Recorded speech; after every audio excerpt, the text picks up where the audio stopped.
Nous sommes à Ille-sur-Tête le dimanche 20 mai 2018.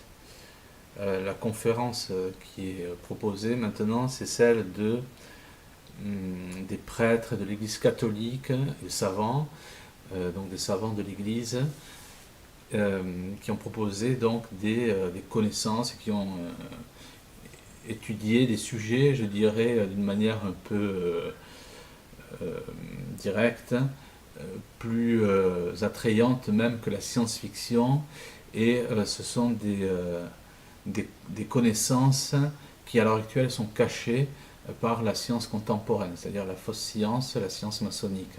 Donc c'est pour bien montrer que nulle autre croyance, et seulement l'Église catholique, donc on va étudier ça par rapport à l'île de Pâques, pour montrer notamment qu'il n'y a pas de mystère de l'île de Pâques et que l'Église catholique était au courant des fameux soi-disant mystères, que les prêtres donc savaient beaucoup de choses sur l'île de Pâques, y compris les Écritures, pour lesquelles on prétend aujourd'hui qu'elles sont complètement indéchiffrables, ce qui est faux, et plusieurs cas d'archéologie qui sont cachés. On va aussi voir pourquoi ces prêtres que l'on cache, que l'on ne veut pas présenter au public, pourquoi ces prêtres avaient une connaissance réelle de la nature, de l'archéologie notamment. On va expliquer donc c'est pas un phénomène, mais du moins cette réalité de l'Église savante, avec des prêtres savants. Donc pourquoi ça s'est passé comme ça?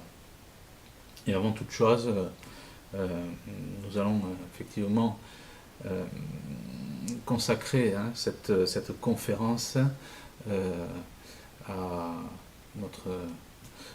notre Père et à la Sainte Vierge avec la prière en français du Subtum Praesidium.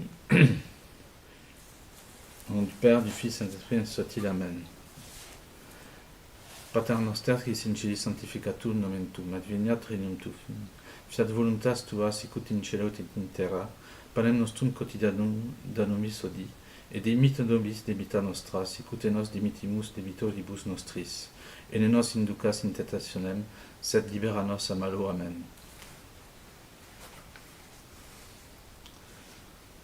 Sous votre protection, nous venons nous réfugier, Sainte Mère de Dieu. Ne rejetez pas les prières que nous vous adressons dans tous nos besoins, mais délivrez-nous de tous les dangers, Vierge glorieuse et bénie, ainsi soit-il. Au nom du Père, du Fils et de l'Esprit, ainsi soit-il. Donc je commencerai cette conférence par, je dirais, deux citations. La première, c'est un passage de la Bible, l'Évangile selon saint Matthieu 11, 25-26. Dieu cache les mystères aux savants et aux orgueilleux et les révèle aux simples. La seconde citation, c'est une citation donc de Fernand Crombette, qui est décédé en 1970, on dirait, qui est un anti-darwiniste, et qui a découvert donc énormément donc, de sujets comme l'arche de Noé. Il a découvert que l'arche de Noé était sur le mont Ararat dans l'actuelle Turquie, par rapport à la Bible. En comprenant bien la Bible, en l'étudiant, il a découvert donc l'arche de Noé et d'autres aspects, par exemple l'Atlantide. Donc Fernand Crombette disait « La foi, loin d'être l'éteignoir de la science et de l'esprit, en est la lumière véritable. » Déjà avec ces deux phrases, on voit qu'il ne peut pas y avoir de science sans foi. Et il faut toujours avoir plus que de la réserve quand une personne qui n'a pas de foi se présente comme un scientifique. J'ai connu dans les milieux anti-darwinistes un scientifique, un physicien de très haut niveau, franc-maçon, qui a quitté la franc-maçonnerie, et qui me disait qu'il avait visité, pour présenter donc un de ses écrits, il avait donc fait la connaissance d'un directeur d'une maison d'édition catholique. Il avait été extrêmement surpris dans le bon sens par la modestie de cet homme. Et certainement que l'Esprit Saint a agi. Et quand il est rentré chez lui dans la semaine, il a ouvert la Bible. Et ce sont ces termes, à ce moment-là, il y a un voile qui est tombé de ses yeux. Donc il a quitté la franc-maçonnerie, il est devenu catholique. Donc voilà comment l'Esprit Saint agit. Il agit avec l'humilité, il touche les âmes par l'humilité, il touche les cœurs par l'humilité, et il fait donc des gens qu'il touche, des gens, donc pour les scientifiques, des vrais scientifiques, des gens de la réelle sagesse. Donc nous allons voir des cas de prêtres qui ont étudié, qui ont découvert des choses, je dirais, des sujets, qui ont approfondi des sujets qui, à l'heure actuelle, nous couperaient le souffle parce que ces sujets vont à l'encontre de la science qui nous est présentée pour une fausse science qui est présentée pour éloigner l'homme de Dieu. Et on va voir que lorsqu'on parle de la vraie science que l'on ne connaît pas, notre esprit tout de suite s'éclaire et comprend. Parce que l'homme est fait à la dimension de Dieu, et donc il est fait à la dimension de la vérité. Lorsqu'on a affaire à quelque chose, quand on est au contact de quelque chose de vrai, on comprend, et tout de suite notre esprit est dans une posture donc de compréhension, mais aussi de curiosité, de bonne curiosité, et donc on approfondit et il se crée un épanouissement, c'est ce qui est tout à fait normal. Alors que la fausse science nous amène de question en question, de fausses réponses en questionnement, on y passe la vie comme ça, et c'est tout simplement le démon qui nous prend par le bout du nez et qui nous fait perdre notre temps. Là c'est différent, l'Esprit Saint nous amène dans le vrai, et les intelligences tout de suite s'illuminent. Voilà comment ça se passe dans le royaume de notre Seigneur. Il n'y a pas de faux mystères, il n'y a aucun mystère. Dieu nous aime et il nous apporte les réponses. Effectivement, pour que nous l'aimions, puisque la nature, y compris même l'univers, sont faits de telle manière à comprendre la grandeur et la gloire de notre Seigneur. Le cas qui a retenu mon attention, le premier cas, c'est celui du père Crespi, qui en 2010 a fait l'objet d'une étude pour sa béatification. Donc ça a été fait par le Vatican, hein, même le pays de l'Équateur avait sorti un timbre à son honneur. Le père Crespi est un père missionnaire italien qui était parti en 1900, dans les années 20, et puis précisément en 1927 en Équateur.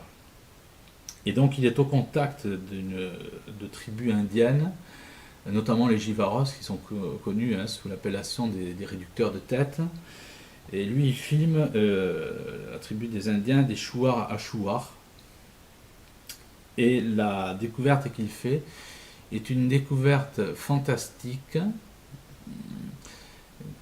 que l'on a cachée. C'est-à-dire qu'il découvre, grâce aux Indiens, des galeries souterraines, secrètes, que l'on appelle la Cueva de los Tallos, la cave des colibris. Et donc dans ces galeries souterraines qui font des kilomètres, il y a des plaques en or où on voit des Indiens scruter le ciel avec des lunettes, faire des trépanations du cerveau, monter des dinosaures. Donc ça, je l'explique notamment dans le livre sur les géants, où les hommes ont connu les dinosaures. Il y a comme cela des dessins en Australie où on voit des Indiens chasser un dinosaure et dessiner en art pariétal le tube digestif, entre autres. Il y a plusieurs cas, bien entendu. Ce sont les histoires de Drakkar qui représentent des dinosaures tout simplement. Il y a aussi dans les années 1970 un chalutier japonais qui pêche dans ses filets un plésiosaure, c'est-à-dire un dinosaure marin, et ils en ont sorti en 1979, le Japon en a sorti un timbre. il y a eu des photos qui ont été prises. Il y a comme ça des dizaines et des dizaines de cas démontrant que les hommes ont connu les dinosaures. Il y a aussi un professeur, archéologue, qui s'appelle Marie Schweitzer, et qui a déterré des squelettes, voire des corps de dinosaures, où elle raconte que la chair a une odeur donc, de putride, et il y a encore les tissus veineux. Alors c'était un peu gênant pour elle, pour Marie Schweitzer, parce qu'elle était évolutionniste, donc ça allait à l'encontre de ses convictions. Donc en tout cas, là, pour en revenir au père Crespi, le père Crespi découvre donc ces plaques en or, montrant des Indiens scrutant le ciel, faisant des trépanations du cerveau et montant des dinosaures. Et c'est ce fameux père Crespi donc que le Vatican en 2010 a ouvert un dossier pour faire une enquête pour diocésaine, comme on dit, pour sa béatification. Alors le père Crespi, quand il monte ces plaques, qu'il les sort de la cueva de los Tallos, il les entrepose dans son église. Et là, nous sommes dans les années, fin des années 50, 1950, et tout de suite, son église prend feu. Il y a plusieurs incendies, et il y a même des vols. C'est-à-dire que la plupart de sa collection est détruite ou bien volée. Ce qui est très étonnant, c'est qu'en 1974, deux personnes mènent une expédition qui sera l'expédition de spéléologie la plus chère et la plus longue de l'histoire, donc de la spéléologie. Ces deux personnes sont c'est un ingénieur donc, écossais spécialisé dans l'Atlantide qui s'appelle Stan Hall et Armstrong, c'est-à-dire l'homme qui n'a jamais été sur la Lune. Les vidéos en tout genre y sèment le doute.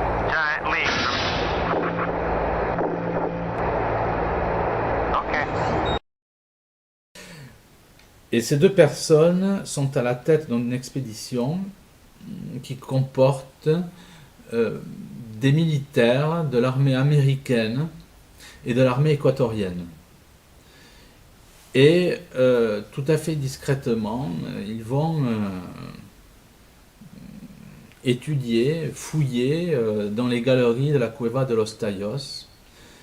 Et quand ils remontent, ils disent on n'a rien trouvé, alors que c'est la mission spéléo la plus chère et la plus longue.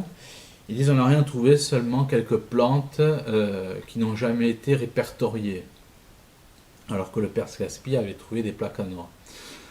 Avec effectivement des démonstrations allant à l'encontre de l'histoire de l'humanité.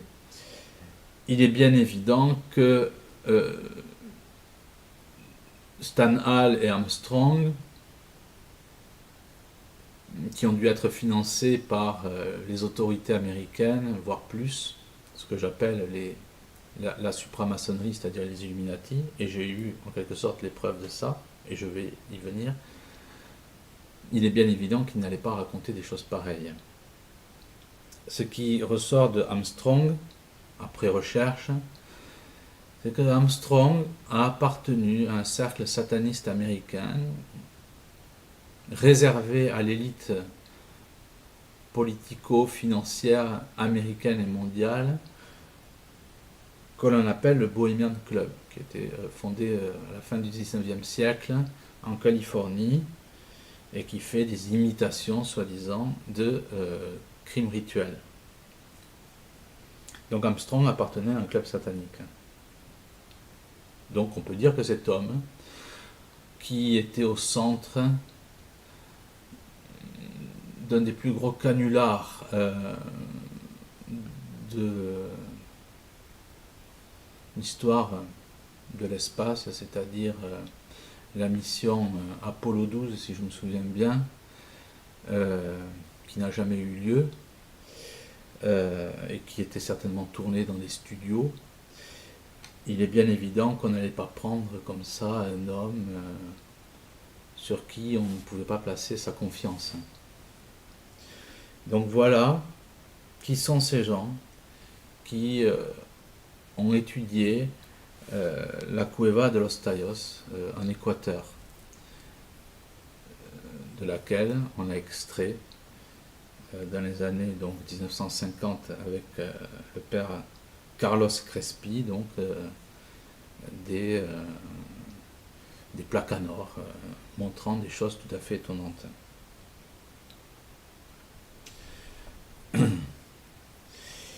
Il y a aussi le cas du père Athanasius Kircher, qui est un père jésuite, lui, du XVIIe siècle,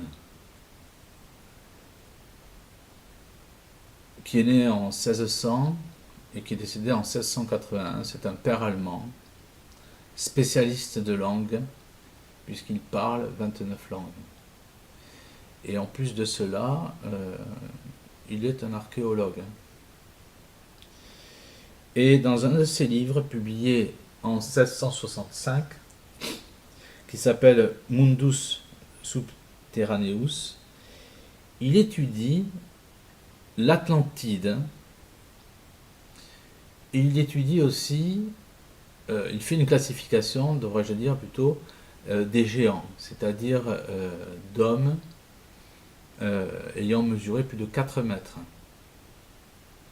En introduction de cet exposé, j'avais dit que les connaissances de ces hommes d'église étaient supérieures à la science-fiction. Sauf que là, nous sommes dans un domaine qui est vrai et qui est caché. Donc, Athanasius Kircher parle des géants et met aussi l'hypothèse que l'Atlantide était une île habitée par les géants. On voit dans le livre de Platon, le Critias, des descriptions de fossés immenses, laissant penser que l'Atlantide était donc une île où les habitants avaient la connaissance d'une technologie supérieure à la nôtre. Ce qui me permet de dire ça, ce sont les déclarations de Frédéric Soddy, S-O-D-D-Y, qui n'est pas n'importe qui a été prix Nobel de chimie en 1921 et qui affirme que les Atlantes avaient une connaissance technologique supérieure à la nôtre. Il est un fait, quand on lit Platon, que Poséidon était le roi de l'Atlantide, enfin un des rois, et que les Atlantes avaient taillé la roche pour bâtir le palais de Poséidon. Et ce qui est très intéressant, et ce que j'ai décrit dans ce livre, c'est que Poséidon avait un petit-fils qui était un géant, chef d'une civilisation. Enfin, tout est décrit de toute façon dans les géants et l'Atlantide. Donc on voit bien qu'il y a des faisceaux convergents pour démontrer que l'Atlantide, à la lecture donc, du Critias et des fouilles archéologiques, que l'Atlantide, comme le montre et comme l'affirme le père Athanasius Kircher, était bien habité par des gens ayant la connaissance d'une technologie de haut niveau et certainement des géants. Le cas le plus, ou du moins l'exemple que l'on peut mettre en avant, c'est celui des pyramides qui sont notamment au large des Açores, puisque les Açores seraient le reliquat de l'Atlantide, et on trouve donc enfouis sous les eaux des pyramides ressemblant aux pyramides des Incas, au large des Açores, c'est-à-dire des constructions gigantesques. Il y a aussi d'autres exemples montrant que l'Église est véritablement au cœur de cette science, d'une science fantastique, si je puis dire, c'est l'exemple du père Glory avec la grotte ou les grottes de Lascaux. Le père Glory doit certainement déranger parce que il a une connaissance ou du moins une vision biblique de la nature, de l'histoire de l'humanité. Et il fait donc des croquis de ce qu'il voit. Il faut savoir que l'art pariétal de la grotte de Lascaux est un art tellement perfectionné qu'aujourd'hui on serait bien incapable de reproduire ses dessins.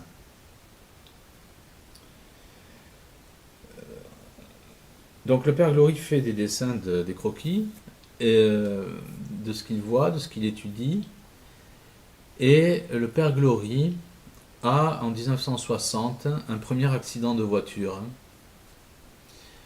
Il met 6 mois pour s'en remettre, et 6 mois après, il a un second accident de voiture qui lui coûte la vie. Sa maison est, je dirais, est vandalisée en quelque sorte, et les voleurs n'emportent rien à l'exception des croquis qu'il a fait. Ça, c'est écrit notamment dans le CEP, c'est-à-dire la revue, donc une revue antidarwiniste et catholique, qui montre effectivement que les grottes de Lascaux sont gênantes. Tout simplement pourquoi? Mais tout simplement parce que, comme avec le père Crespi, la grotte de Lascaux va à l'encontre du dogme de l'homme préhistorique stupide, hirsute, tout ce qu'on veut, et que c'est les personnes qui ont effectivement habité ou qui sont au centre de la grotte de Lascaux étaient des gens qui possédaient certainement une science de très haut niveau, comme les Atlantes. Et ça, c'est rendu compte par deux personnes dans un livre qui s'appelle, qui est récent, je dirais, qui a dû être publié dans les années 2010. Ce livre s'appelle La plus vieille énigme de l'humanité. Il a été écrit par un dessinateur, Bertrand David, et par un historien, Jean-Jacques Lefrère. Et dans ce livre, ces deux personnes mentionnent que l'art pariétal ne figure jamais à l'entrée d'une grotte, mais toujours en des endroits inaccessibles et dans des endroits où la lumière ne parvient pas, c'est-à-dire très, très sombre. Donc ça pose la question, une fois de plus, de gens qui étaient certainement des connaisseurs d'une technologie très avancée. Il y a comme cela aussi des récits sous les pyramides de Chine dans le Qingshuan, où il y a des galeries. On parle notamment de lumière fluorescente dans les légendes chinoises pour ces pyramides, donc notamment la pyramide blanche, donc dans la plaine du Qingshuan dans le nord de la Chine, qui est bien plus grande que la plus grande pyramide, enfin celle qui est présentée comme la plus grande pyramide du monde, c'est-à-dire la pyramide de Khéops. C'est-à-dire que les plaines, la pyramide blanche des plaines du Qingshuan en Chine sont 2 fois plus grandes. Alors ce n'est pas interdit, parce qu'on ne peut pas interdire la connaissance des pyramides parce qu'elles sont gigantesques, effectivement, mais elles sont sous des forêts de tertre et on tient plutôt à ce que ça reste discret. Mais toujours est-il que le père Glory qui avait, et ça j'y reviendrai en fin d'exposé, le père Glory avait certainement une vision, une compréhension de l'archéologie, de l'histoire de l'humanité, complètement à l'opposé de ce qui nous est présenté par une science darwiniste. Et le fait est que il y a eu 2 accidents de voiture. Le second a été mortel et on a pris dans sa maison, donc juste après sa mort, les croquis qu'il avait dessinés. Nous avons aussi le cas d'un autre prêtre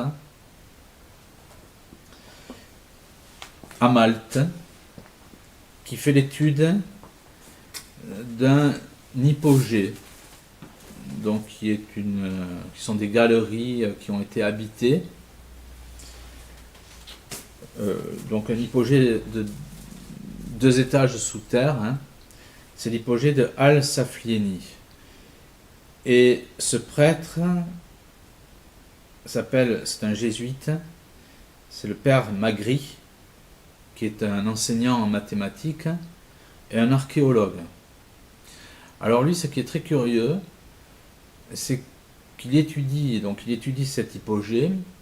Il constate que sur une certaine fréquence, à un certain endroit, cette hypogée est recouverte donc par une sonorité à une certaine émission, enfin à une certaine fréquence. C'est ce que l'on constate aussi dans des grottes, c'est-à-dire que je me promenais en voiture, j'écoutais France Inter, ou quelque chose comme ça, et un archéologue disait que certaines grottes présentaient des caractéristiques parfaites d'acoustique. Donc on a affaire à des gens, une fois de plus, si tant est que l'on ait taillé la roche pour faire le palais de Poséidon, vous voyez comme quoi les choses peuvent se regrouper sur l'Atlantide. Rien n'interdit de penser qu'on ait pu faire la même chose dans des grottes. Il y a une personne qui a été complètement boycottée quand elle a parlé, et qui s'appelle Emilia Masson, et qui raconte que la vallée des merveilles a été taillée dans la roche pour honorer Dieu. Enfin, un dieu, mais en tout cas, il y avait une connaissance pour tailler la roche, etc. Et elle a même constaté qu'il y avait des pierres qui dessinaient des constellations. Donc tout ça peut montrer effectivement que les grottes auraient pu être taillées. En tout cas, ce qui est surprenant, c'est que ce jésuite donc, qui fait des découvertes surprenantes et qui découvre des corps, des squelettes, qui étudie donc à Malte l'hypogée de Al-Saflieni, donc le père jésuite Magri, décède en 1907. Et j'ai cherché partout. Je n'ai jamais trouvé, mais quand je dis partout, c'est en anglais, en néerlandais, en allemand, en italien et en français. Je n'ai jamais trouvé la cause de son décès. Est-ce qu'il s'agit d'un cas bis du père Glory, c'est-à-dire un prêtre qui est mathématicien et archéologue, qui connaît la Bible sous, je dirais, le bout des ongles, qui a certainement une vision du monde qui n'est pas celle des évolutionnistes et qui pense que le monde a 6000 ans, comme le mentionne tout simplement la Bible. Il disparaît, il meurt subitement. Mais lui trouve des cadavres, fait des squelettes, etc., trouve que cette hypogée présente avec une certaine fréquence une perfection acoustique. Il y a un cas qui est surprenant aussi, c'est celui qui est comparable à l'hypogée donc, de Al-Saflieni, c'est en Turquie, en Cappadoce. C'est une ville souterraine, la plus grande ville souterraine, celle de Derinkuyu, qui fait 80 mètres sous terre, donc sur plus de 10 étages, ou quelque chose comme 20 étages, avec un système d'aération perfectionné, je dirais même parfait, parce que à 80 mètres sous terre, l'air est complètement respirable, pur, Et quand on découvre Derinkuyu, donc en Turquie, en Cappadoce, dans les années 50, alors que ça a été habité pendant presque, je dirais, 600-700 ans, la version officielle nous dit on ne découvre rien, pas un tissu, pas un squelette, pas un artefact, rien, alors que ça a été habité pendant plus de 600 ans. Est-ce que les mêmes qui ont fait l'expédition à la Cueva de los Tallos, à la suite des découvertes du père Crespi, et qui se gardent bien de vouloir donner leur connaissance à une population que l'on restreint au mensonge du darwinisme, est-ce que ces gens ont fait le ménage avant? Est-ce qu'il est normal qu'une cité souterraine qui a été habitée pendant plusieurs siècles ne présente aucun vestige? Poser la question, quelque part, c'est y répondre. Surtout qu'il y a plusieurs prêtres qui meurent à la suite de découvertes archéologiques.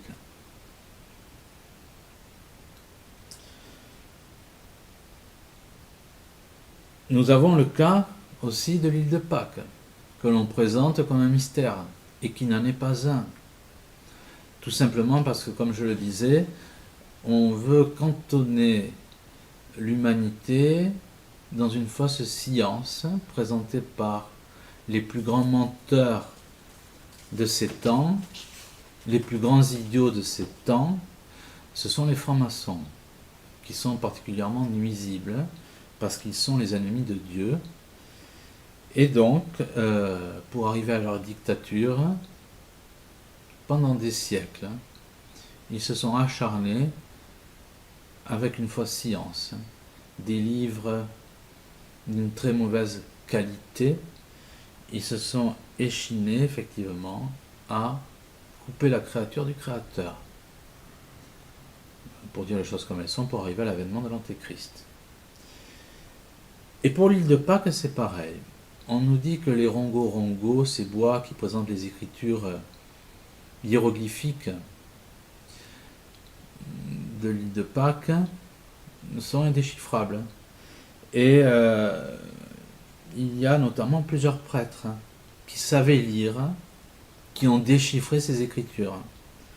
Je pense au très révérend père Étienne Jérôme Rouchouz, qui est décédé en 1842. Et je pense aussi à Monseigneur Tépano Jossen, qui était sur place, et qui a dressé un tableau de tous les caractères pasquans qu'il put recenser et étudier. Et donc sur mon livre de l'île de Pâques, j'écris « Il a établi avec rigueur certaine le sens littéral de ces signes. » Voilà le cas de prêtres qui ont démontré que l'île de Pâques, que l'on présente comme un mystère, je le répète, était le résultat du déluge. C'est pour ça que les moaïs, ces fameuses statues, sont à moitié ou totalement culbutées, en biais, etc., et recouvertes donc par les sédiments. Il est bien évident que les pseudo-scientifiques actuels se gardent bien d'expliquer que l'île de Pâques est le résultat du déluge. Tout simplement parce que, comme je le disais précédemment, il faut à tout prix, par une fausse science, éloigner l'homme de Dieu. On n'explique pas non plus pourquoi ces statues sont si dures, la roche, le basalte est si dur, qu'il aurait fallu une année à 6 hommes pour tailler seulement une tête, alors qu'il y a plus de 1000 statues. On nous a fait croire que ces statues, on avait découvert soi-disant, du moins, que ces statues, on nous a fait croire que ces statues n'étaient pas enfouis, ou etc. Et on a découvert, avec une expédition qui a eu lieu en 2010, par une archéologue néerlandaise qui s'appelle Van Tilburg, qui a découvert que ces statues étaient enterrées. Il y avait un corps. Ces statues avaient un corps. Et ça avait été... Donc on prétend que voilà, 2010, c'était une grande découverte. Or, en fait, 100 ans avant, Catherine Routledge, qui est une archéologue anglaise, dans son livre, c'est tout à fait illustré, a pris des photos de ces statues avec leur corps. Et tout simplement, pourquoi c'est gênant? Parce que les corps présentent des écritures. Et donc ça va aussi à l'encontre de ce qu'on veut cacher, c'est-à-dire que l'île de Pâques sort de ne sait où, mais surtout pas du déluge. En tout cas, il y a une sainte très célèbre qui explique la dureté de la roche des statues de l'île de Pâques et qui s'appelle Hildegarde de Bingen. J'en profite pour dire qu'il y a un film qui existe sur Hildegarde de Bingen en allemand mais sous-titré en français, qui est décédé en 1179. Alors, Hildegarde de Bingen, pour dire les choses sur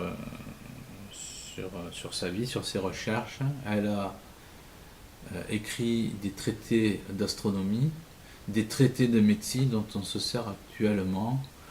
Bien entendu, une certaine classe se sert de ces découvertes qu'elle a eues par vision. Et sainte Hildegarde explique que avant le déluge, comme il ne pleuvait pas, la terre donnait des fruits très riches, etc., en vitamines, et également que la roche était beaucoup plus dure que maintenant. Ce qui peut expliquer pourquoi la roche, donc le basalte des statues donc, de l'île de Pâques était particulièrement dure. Et ce qu'elle avance est étayé par un scientifique américain qui s'appelle le docteur Andrew Snelling, qui raconte que pendant des années, les scientifiques, enfin je le cite, les scientifiques évolutionnistes ont pensé que le manteau primitif avait été détruit, qu'il avait été fondu et qu'il s'était mélangé avec les roches plus récentes de la croûte terrestre, c'est-à-dire la croûte extérieure. Mais de nouvelles analyses chimiques montrent que le manteau primitif plus dur a survécu jusqu'à aujourd'hui. C'est-à-dire que la population pasquane a pu utiliser, et ça irait dans le sens donc de sainte Hildegarde, a pu utiliser cette roche pour faire ses statues. Avec, comme pour les Atlantes, une technologie que l'on ignore, puisqu'ils savaient tailler une roche qui, à l'heure actuelle, même avec du laser, on ne parviendrait pas à tailler, tout simplement. Et c'est un scientifique qui dit très clairement aussi qu'il aurait fallu, comme je le mentionnais, il aurait fallu une année à 6 hommes pour faire seulement une tête. Or, il y a quelque chose comme plus de 1000 statues. Et quand on lit la Bible et qu'on la comprend, on comprend l'île de Pâques. Et c'est pour ça que Monseigneur Tépano Jossen ou le Père Étienne Jérôme Rouchouz, pour ne citer que ces deux cas de pères de l'Église, parce qu'il y en a d'autres, lorsque l'on a l'humilité, lorsque l'on a véritablement la science portée par l'Esprit Saint, et on comprend tout simplement les événements de la nature. C'est aussi simple que ça. C'est aussi simple que ça. Ça rejoint la conversion de ce scientifique qui disait que quand il a commencé à lire la Bible, un voile est tombé de ses yeux.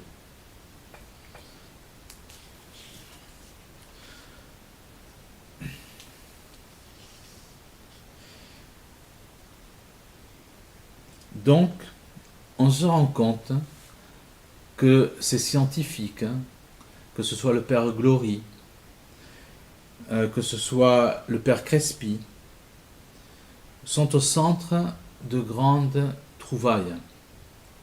Parce qu'ils ont là, comme je le dis, donc cette foi, comme le disait Crombette, qui n'obscurcit pas l'intelligence, mais bien au contraire, qui l'étaye, qui l'illumine. Mais là, nous sommes dans le domaine du surnaturel. Le haut point du surnaturel, effectivement, c'est l'Église. Parce que l'Église, c'est la religion, l'Église catholique, notre sainte Église catholique, dont saint Augustin disait « Celui qui n'a pas l'Église pour mère ne peut pas avoir Dieu pour père », ça veut bien dire ce que ça veut dire.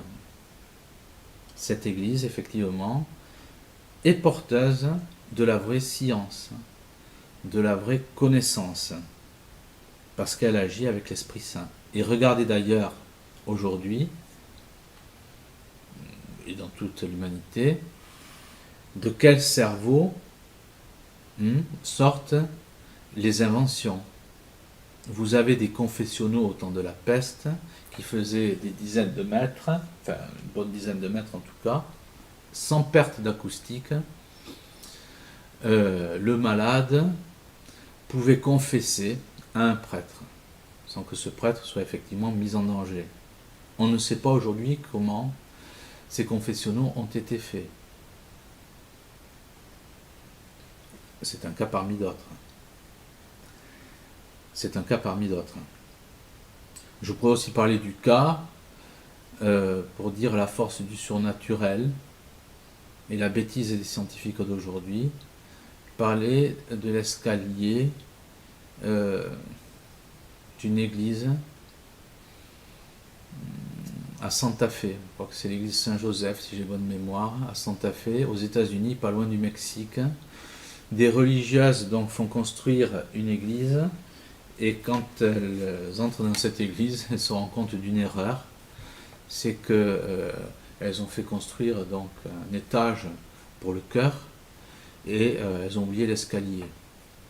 Et pour mettre un escalier, il aurait fallu détruire l'église. Donc qu'est-ce qu'elles font ? Elles font une neuvaine à Saint-Joseph, qui est charpentier, le père de notre Seigneur, qui, comme chacun le sait, Saint-Joseph, donc le Christ a suivi son père pendant 30 ans avant sa vie publique et écoutait son père. C'est pour ça qu'on dit que Saint-Joseph, au ciel, commande plus qu'il ne supplie. C'est dans la neuvaine de Saint-Joseph d'ailleurs. Et donc ces religieuses font une neuvaine. Et pour avoir une solution tout simplement, sans détruire cette église. Et qu'est-ce qu'il se passe ? Un homme se présente, donc on pourrait dire un charpentier, et construit cet escalier. La spécificité de cet escalier, c'est qu'il ne comporte pas un seul clou, et il est taillé dans du bois qui n'est pas du tout un bois de la région. Et donc les religieuses veulent le remercier pour le payer. C'est très catholique, vous savez, quand on rend service à des religieuses, on ne veut pas se faire payer. Ça n'existe que chez nous, ça, quasiment. On n'est pas une religion de banquiers et de pédosatanistes. Je ne peux pas me retenir, excusez-moi. Et, ben oui, on est payé par les grâces. C'est l'inverse de l'argent, vous savez, les grâces. Les grâces, plus vous les partagez, plus il y en a. L'argent, plus vous le partagez, moins il y en a. Et chez les talmudistes, il n'y a pas de grâce nécessairement. En tout cas, donc, ce charpentier fait cet escalier sans clous avec un bois que nul ne connaît. Quand les religieuses veulent le payer, cet homme a disparu. Elles vont voir les scieries à côté, enfin bon, dans les kilomètres avoisinants, et personne n'a vu cet homme. Donc on pense que cet homme était Saint Joseph qui est venu en personne pour installer cet escalier. Ça, c'était il y a 140 ans, précisément, puisque nous sommes en 2018, et cet escalier a été construit donc en 1878. Voilà, c'est exact. Mon calcul est bon. Et À l'heure actuelle, vous avez plus de 200 000 personnes, dont des architectes qui viennent des quatre coins du monde pour essayer de comprendre. Il faut présenter à ces architectes l'Évangile selon saint Matthieu 11, 25, 26. Dieu cache les mystères aux savants et aux orgueilleux et les élève aux simples. L'orgueil étant le premier péché capital qui obscurcit l'intelligence. Nos scientifiques sont des idiots parce que ce sont des orgueilleux. Pour pouvoir paraître faute d'être, il faut effectivement se gonfler un peu, faire du muscle. Mais ça mène nulle part. Alors ils vont voir, Santa Fe, ils comprennent pas. Bien sûr, bien sûr. Ils comprennent pas parce qu'ils n'ont pas la lecture, la compréhension du surnaturel que dispense l'Église catholique. C'est pour ça que ces prêtres que l'on trouve, même des évêques, ces hommes d'église qui sont abstinents parce que ça plaît à Dieu, l'abstinence, etc. Là aussi, les prêtres ont beaucoup écrit là-dessus pour développer l'intelligence. Mais ces prêtres qui sont entièrement dévoués à Dieu ont la connaissance du ciel. Parce que leur cœur, leur âme sont ouverts, tout simplement. Donc Dieu s'adresse à eux, les guide, leur donne la guidance du ciel. Et donc, cette science qui est purement matérialiste ne peut pas comprendre tout ça. Et je précise une chose, pour dire les choses comme elles sont, ce sont des hommes d'église qui sont au cœur de ça. C'est un homme d'église qui est au cœur des trouvailles de la Cueva de los Tallos. C'est le Père Glory qui découvre ces dessins fantastiques. Ce ne sont pas des... C'est rien d'autre que des prêtres, pour dire les choses poliment. Parce qu'une religion qui ne dispense pas, pour dire les choses là encore une fois poliment, parce que j'appelle ça des croyances, quand on sort de l'église, ce ne sont pas des religions. Parce que religion, ça veut dire c'est le lien avec Dieu. Il n'y a aucun lien avec Dieu dans l'islam ou dans le judaïsme. Saint Jean Chrysostome l'explique au IVe siècle. Les Juifs, après la crucifixion du Christ, perdent leurs prophètes, sont disséminés dans le monde entier, le temple est détruit pour la seconde fois. Ce sont des signes. Ce sont des signes. On le voit avec le baptême de Clovis. Hincmar qui raconte le baptême de Clovis avec Saint Rémy dit très clairement que le peuple élu n'est plus le peuple d'Israël. Le peuple élu, c'est la France, c'est les catholiques. Et nous sommes la seule religion à présenter des corps qui sont intacts, et notamment des corps de saints qui ont vu la Sainte Vierge. On n'a pas ça ailleurs. Qu'est-ce que vous voulez que le Seigneur s'adresse à des hérétiques? Il ne va pas perdre son temps avec des croyances qui mènent en enfer. Tout simplement. Donc, il révèle ses connaissances, ses lumières à des gens qui sont modestes. C'est une manière de les honorer, parce que notre Seigneur nous gâte. Tout simplement. Nous avons ce cas aussi avec l'arche de Noé. Vous avez à l'heure actuelle les constructions, les navires qui chavirent à un degré d'inclinaison de 60 degrés. L'arche de Noé, à 80 degrés, ne pouvait pas chavirer. Ça, c'est mentionné notamment par le docteur Henry Madison Morris, qui est décédé en 2006, qui est un diplômé de génie civil de l'université de Rice, dans le Texas. Ça montre quoi? Ça montre tout simplement que Noé a eu des lumières de Dieu pour construire l'arche, tout simplement, avec un savoir qui est inégalé. Ça, quand on a une bonne lecture de la Bible, et notamment de Genèse 3.5, dans Genèse 3.5, il est écrit qu'à l'époque donc d'Adam et Ève, les hommes connaissaient la harpe et le chalumeau, deux instruments de musique extrêmement perfectionné. Adam nomme les animaux. Ça veut dire quoi? Ça veut dire que Dieu montre sa grandeur par sa création. Donc, il ne va pas mettre l'homme sur terre et voulant que l'homme découvre sa grandeur en admirant sa création, il ne va pas attendre qu'il fasse des télescopes. Non. Par l'Esprit Saint, il va lui révéler certaines choses. C'est comme ça que je le décris dans ce livre sur les géants. Ce sont des ingénieurs du CNRS qui mentionnent que dans l'Ancien Testament, le tabernacle était construit aux dimensions de l'univers. Parce que la vraie connaissance n'est pas donnée par les télescopes ou autres. Elle est donnée par l'Esprit Saint, tout simplement. Alors, allez expliquer ça à un scientifique aujourd'hui, même quand il a l'escalier de Santa Fe devant les yeux, sans un coup avec du bois qui vient de je ne sais où, il ne comprend pas.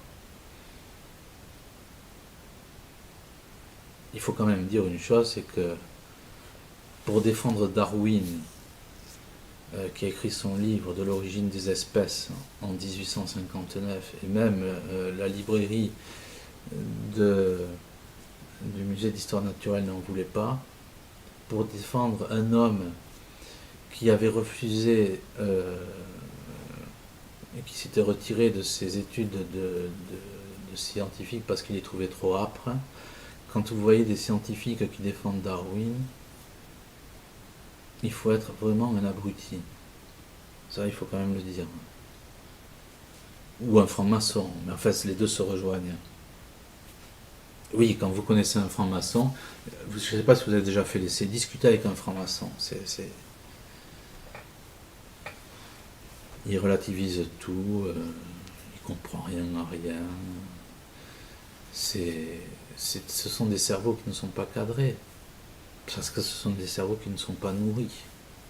Ce sont des cerveaux qui ne sont pas nourris avec la Sainte Eucharistie. Non, c'est nourri avec autre chose. Avec Darwin. Avec de la lecture scientifique des chiottes. Voilà qui sont nos scientifiques francs-maçons. Oui, parce que la franc-maçonnerie, 150 ans après de l'origine des espèces, a célébré ce truc, ce torche-bas, là, quoi, pour dire les choses comme ça. Donc, l'Esprit Saint, par la grâce, éveille les esprits. C'est comme ça que ce scientifique me disait, quand il a ouvert la Bible, un voile est tombé de ses yeux. C'est comme ça que Crombette dit que la foi n'est pas l'éteignoir de l'intelligence, mais il illumine l'intelligence. Discuter avec un musulman, j'ai fait la connaissance de deux femmes musulmanes à Lourdes, converties pour l'une il y a 20 ans. Elle a tout compris. Et tous les musulmans qui se convertissent disent: avec le Christ et la Sainte Vierge, nous avons découvert l'amour, nous avons découvert véritablement la liberté. Nous ne sommes plus oppressés, etc., etc. C'est une autre vie qui s'ouvre avec notre Seigneur. Mais encore faut-il vouloir l'accepter. Parce que le démon fait bien les choses. Quand vous présentez notre Seigneur Jésus-Christ, quand vous présentez notre Sainte Mère, le démon agit avec l'orgueil. Combien vous entendez de fois des musulmans dire cet homme ne connaît pas l'islam, comme si Dieu avait besoin des livres et de perdre des années pour se révéler à sa créature. Non, Dieu se révèle simplement, avec amour, par les miracles qui sont absents de l'islam et du judaïsme, ou du moins du talmudisme. Parce que le judaïsme est mort avec le Christ. Enfin, le Christ sur la croix, je veux dire. Il n'y a plus de judaïsme, c'est du talmudisme. Les vrais juifs sont les catholiques. C'est pour ça. La vraie science est donnée par l'Esprit Saint. Et regardez une fois de plus qui invente dans le monde entier. Vous avez une religion qui n'est pas ni l'islam ni le catholicisme. Vous avez des scientifiques d'une certaine croyance, on va dire. Quand ils inventent des choses, ce sont des choses pour détruire l'humanité.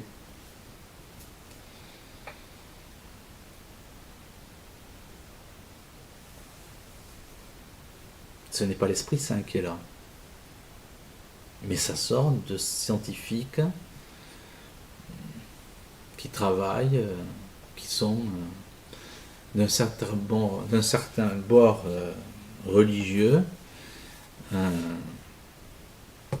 Quand ils trouvent quelque chose, ce n'est pas pour le bien de l'humanité, mais c'est pour la détruire. Je pense que c'est pas utile de faire des dessins. Donc la grâce agit. Et on le voit notamment dans les conversions, ou du moins dans l'évangélisation. J'ai lu un livre qui s'appelle 31 ans chez les Papous. Ça se passe dans les années 1930. C'est un père missionnaire qui part là-bas, donc il va évangéliser les cannibales, pour dire comme c'est. Et on se rend compte de quoi? Eh bien, l'accueil n'est pas très chaleureux, hein, autant vous le dire. Et pour vous faire une description du décor, la magie va bon train. C'est-à-dire, et alors maintenant des trucs, ils prennent des serpents les plus venimeux au monde, ils mettent ça dans des bambous, et enfin ils mettent la bête dans le bambou, qu'ils chauffent. Ils tapent dessus, donc le serpent il est assez énervé, et ils mettent un morceau de tissu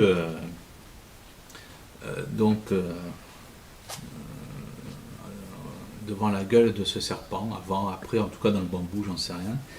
Et donc le serpent assimile donc les tortures qu'il subit avec cette odeur qui imprègne le tissu. Et quand ils lâchent donc ce serpent qu'ils ont mis sur du feu, enfin le bambou et le serpent sur du feu, taper dessus, enfin, etc., il est capable de se diriger vers sa victime qui est peut-être à 100 mètres. Donc c'est pour vous dire l'esprit de ces cannibales. Et ces pères missionnaires partent là-bas et ils évangélisent ces cannibales. Je précise une chose que j'oublie, c'est que ce genre d'idées, parce qu'il y en a d'autres chez les cannibales, ce n'est qu'un cas, mais il y en a des dizaines, on ne manque pas d'imagination dans le milieu.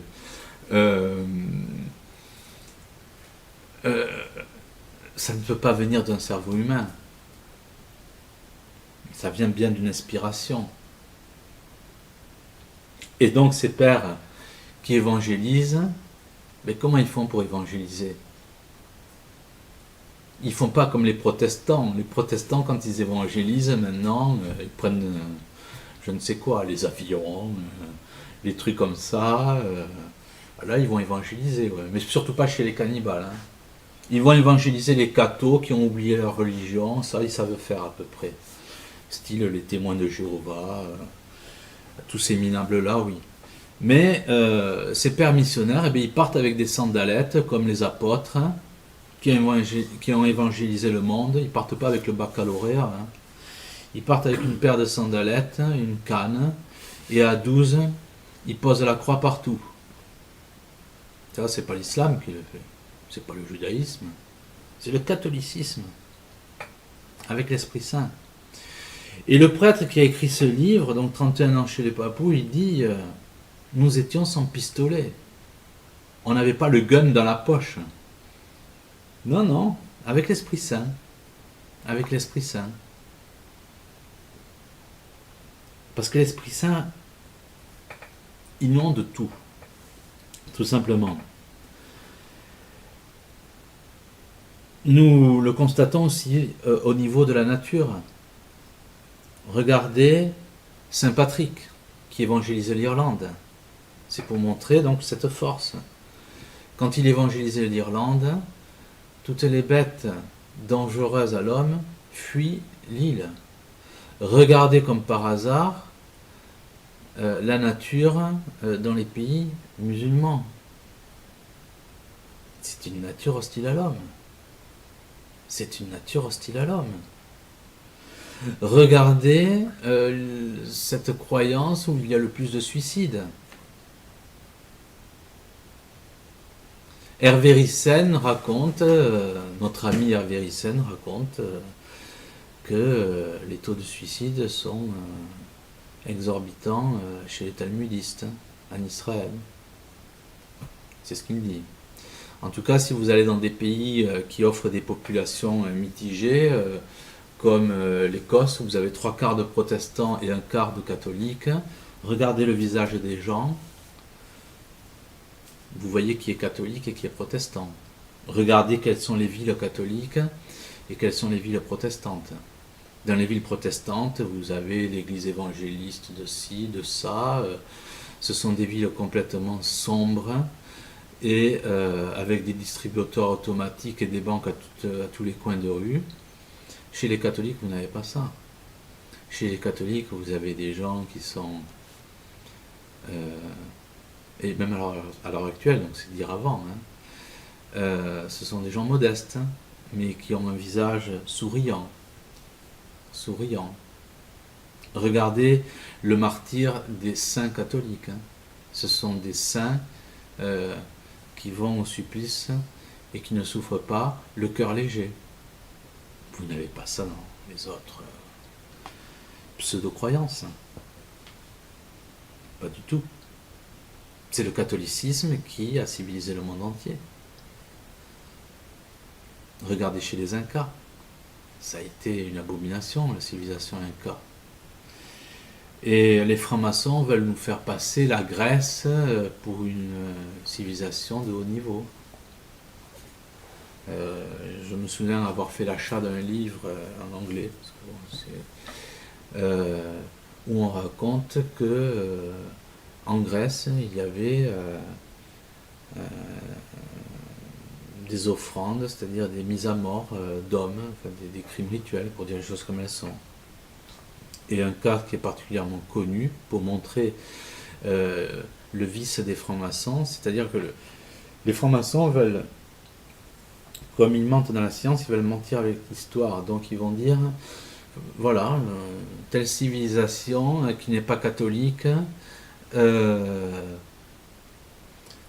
était une bonne civilisation. Ils ont fait ça avec Knossos en Crète.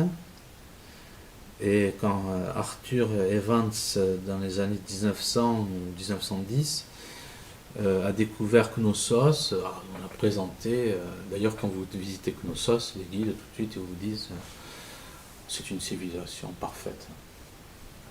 Entre guillemets, ils ne connaissaient pas le Christ, mais c'est une civilisation parfaite. Manque de chance, on a découvert des crimes rituels. Voilà. Alors, ils n'y croient pas. Mais les faits sont que, effectivement, en Grèce, comme chez les Incas, il y avait des crimes rituels. Donc la question que je me pose, est-ce qu'on ne fait pas la même chose avec l'Égypte ? Surtout que l'Égypte descend du fils maudit de Noé, Cham, qui portait la magie, que détenait Caïn avant le déluge. Non, c'est le catholicisme qui éclaire les esprits à tous les niveaux, même au niveau de la nature. Même au niveau de la nature. Parce que le naturel et le surnaturel sont liés. Et l'homme a une dimension surnaturelle. C'est ce qu'écrit l'écrivain Chesterton. Il dit que si l'homme manque le surnaturel, il n'aura pas le naturel. parce qu'il est fait à la dimension du surnaturel. Donc si il loupe effectivement sa nature surnaturelle, il descendra sous le domaine naturel. Et c'est ce qui se passe avec le péché. Le péché nous amène en dessous du naturel.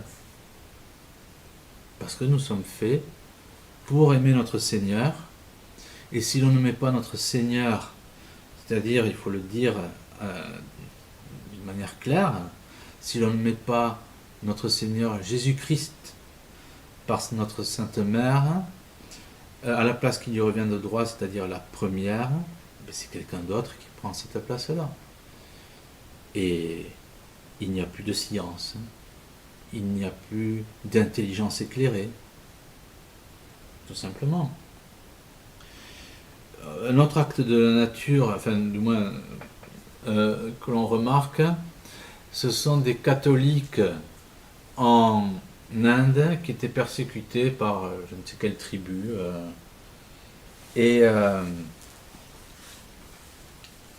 Ce sont des éléphants qui sont venus de plus de 100 km, qui sont venus piétiner, ça c'est dans les années 2000, le village donc d'où étaient issus les persécuteurs des catholiques.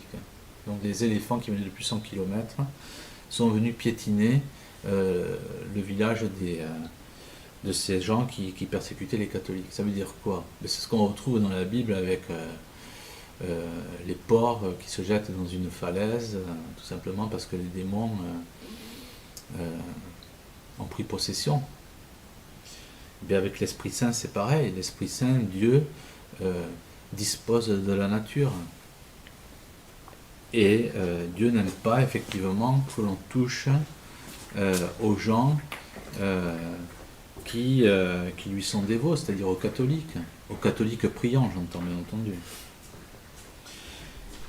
Et ça, c'est pareil aussi pour le domaine de la politique. C'est pareil pour le domaine de la politique. On le voit avec l'histoire de France. Vous aviez Saint-Louis, qui a été un roi fantastique et qui a eu effectivement la sagesse de faire brûler les Talmuds, parce que les Talmuds sont des livres où on raconte notamment que le goy est un animal à forme humaine, etc. Et Saint-Louis n'avait pas le baccalauréat. Et pourtant, il rendait la justice. Il parlait l'arabe. Jeanne d'Arc, c'est pareil. Avant d'intervenir, elle a été éduquée, je dirais, par les saints. Et Jeanne d'Arc a combattu sans tuer une seule personne. Il faut reprendre là aussi la bataille de Jargeau et de Patay. À l'époque où l'on combattait, même si vous étiez gagnant, dans un combat où ça se passait au corps à corps, vous aviez à peu près le même nombre de morts de chaque côté. Bataille de Patay de Jargeau, enfin grosso modo, c'était 2000 morts anglais, 2 morts français. On voit l'imprégnation du surnaturel. On voit que quand Jeanne d'Arc, effectivement, avec la triple donation que je mets souvent en avant, en 1429, on voit l'œuvre de l'Esprit Saint. On voit l'œuvre de l'Esprit Saint. Donc cette politique, c'est pareil. Elle ne peut pas être menée par des gens qui votent. Et là où il faut comprendre les choses, c'est avec le cas par exemple de Padre Pio. Padre Pio bouscule complètement la logique politique, puisqu'il menace la franc-maçonnerie. Et donc les loges luttent contre lui, on met même des micros dans son confessionnal, etc. C'est aussi le cas de Fatima. Le Portugal est menacé par le communisme et Fatima fait renaître la foi. Ça veut dire quoi en clair? Ça veut dire qu'on n'a pas besoin d'hommes politiques qui sont au même niveau que les scientifiques d'aujourd'hui. On n'a pas besoin de la franc-maçonnerie, on n'a pas besoin de voter. Non, il faut prier. Et en France, vous pouvez avoir... Et ça, les francs-maçons le savent. Les talmudistes le savent. Parce qu'eux, ils ont la lecture du surnaturel. Ils savent très bien pourquoi les catholiques sont leurs ennemis. Parce qu'ils savent très bien que, c'est ce qu'a fait Calvin ou d'autres, on autorise toutes les croyances sauf la religion catholique. Parce qu'ils savent très bien quelle est la religion de Dieu. Ça, je le répète souvent, on achète plus de 5000 dollars, les satanistes achètent plus de 5000 dollars un hostie consacré. Regardez l'hostie de Lanciano, où un prêtre au 8e siècle doute de la présence du Christ dans l'hostie. Cette hostie se transforme en chair, du même résus sanguin que le linceul de Turin, c'est-à-dire AB, et cette chair, qui a été étudiée par une vingtaine de laboratoires, 12 siècles après, jusqu'à aujourd'hui, est complètement intacte. Ça se passe dans le catholicisme. Ça veut dire quoi? Ça veut dire que nous sommes la religion des miracles. Ça veut dire qu'en politique, eh bien, si l'on est priant, nous aurons des Padre Pio, nous aurons des Fatima, nous aurons aussi des, pourquoi pas, des apparitions, et qui vont complètement chambouler les pronostics, pour prendre un terme usité à l'heure actuelle par les journaleux, qui vont chambouler les pronostics politiques. Si demain en France, vous avez le même dessin de Fatima qui se déroule, vous allez avoir un pays qui se convertit. Tout simplement. Et d'ailleurs, je précise une chose, le Saint-Crème qui a servi à oindre notre saint roi Clovis, si les révolutionnaires ont détruit donc la bulle en fait qui renfermait le Saint-Crème, le Saint-Crème existe encore. On dit que Charles X a été servi, mais enfin bon, ça c'est encore une autre histoire, mais le Saint-Crème existe encore. Nous sommes un peu, enfin pas un peu, nous sommes dans une réflexion qui laisse penser, comme le dit le marquis de la Franquerie, ou tous ces gens qui ont une intelligence éclairée, ou qui avaient, que nous pouvons avoir un grand monarque, c'est-à-dire un sauveur. Mais faut-il encore que ce sauveur, un sauveur est quelqu'un qui intervient quand tout est perdu. Donc par définition, il faut que notre situation soit au plus bas pour que ce sauveur arrive. Donc ça n'a rien de contradictoire.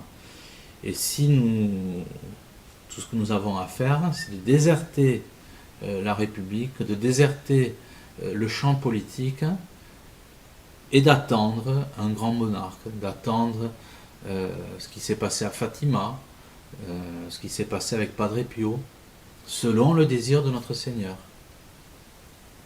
Parce qu'il fait les choses comme il le veut, quand il le veut. Et si demain nous avons un Padre Pio en France, c'est toute une population qui peut se convertir. Et réduire les loges en cendres, bien entendu, pour y mettre des églises à la place. Parce que ça, c'est notre seul désir, que la France et le monde entier soient catholiques. Parce qu'on le voit bien avec l'île de Pâques, on le voit bien avec le Père Glory. Les intelligences ne sont réellement éclairées que lorsqu'il s'agit de gens qui sont catholiques. La vraie science ne vient pas d'autres, on va dire, d'autres milieux, d'autres croyances, d'autres religions que de la religion catholique. Nous sommes la religion des miracles. Nous sommes la religion des miracles. Et donc, comportons-nous dignement, exerçons nos professions avec dignité, c'est-à-dire dans l'amour de l'Esprit Saint pour que nos intelligences soient éclairées, comme le montrent effectivement ces pères de l'Église qui, par l'humilité, sont disponibles, reçoivent l'Esprit Saint pour comprendre notre monde. Comme Adam qui nomme les animaux, tout simplement parce que notre Seigneur n'attend pas que les télescopes soient dressés pour que l'on comprenne, soi-disant, l'univers. Non, il révèle par l'Esprit Saint la connaissance de notre monde. Donc il faut agir ainsi dans tous les domaines, dans notre vie professionnelle, dans notre vie, je dirais, familiale, et aussi en politique, c'est-à-dire ne pas voter ne pas voter. Qu'est-ce que vous voulez qu'on attende d'un pitre, hein, dont on sait, hein, Drummond disait que l'homme politique a deux mandats. Un mandat qui ne compte pas et un mandat qui compte. Et le mandat qui compte, c'est celui que l'on donne aux loges maçonniques. Le mandat qui compte pas, c'est celui que le peuple donne, si encore les résultats ne sont pas truqués. Donc qu'est-ce qu'on va faire dans ce capharnaüm? Non, attendons des Padre Pio. Nous avons effectivement à Lourdes l'apparition de la Sainte Vierge, tout ça, ça peut arriver au niveau national. C'est arrivé en Italie, c'est arrivé au Portugal. Donc soyons dignes de ces catholiques qui sont conscients qu'à Dieu rien d'impossible, parce que le plus grand péché dans le catholicisme, c'est le désespoir. Les modernistes sont extraordinaires pour ça. Ils ne prient pas pour certaines choses parce qu'ils disent « Ah ben c'est pas possible ». C'est, comme on dit en arabe, ils sont mejnoun, hein, ils sont complètement fous, quoi. Non, il faut prier. Nous avons aussi, nous sommes le pays, ça il faut quand même le dire, et ça va être ma conclusion. Catherine Labouré, à qui la Sainte Vierge apparaît, et donc lui demande de frapper la médaille miraculeuse. Catherine Labouré, dont le corps est intact, une fois de plus. Nous avons, enfin, on constate des rayons blancs et noirs qui sortent, enfin, qui émanent des mains de la Sainte Vierge. Les rayons noirs, d'après la Sainte Vierge, c'est les grâces dont elle dispose, mais qu'on ne lui demande jamais. Il y a une histoire qui raconte que Paris a été sauvé pendant la Seconde Guerre mondiale parce qu'un aviateur très catholique a pris des poignées de médailles miraculeuses pour les lancer sur Paris. La médaille miraculeuse doit être portée autour du cou par chaque catholique, mais aussi on peut la placer dans certains endroits qui ne sont pas catholiques. Ça ne sert à rien, comme on a fait dans une certaine ville en France, de monter pour déployer des banderoles, pour montrer qu'on s'oppose à l'invasion de ce pays et prendre des risques avec la justice. Ça ne sert à rien tout ça. Prenez des médailles miraculeuses, placez-les là où il faut. La Sainte Vierge fera le reste. Je vous remercie.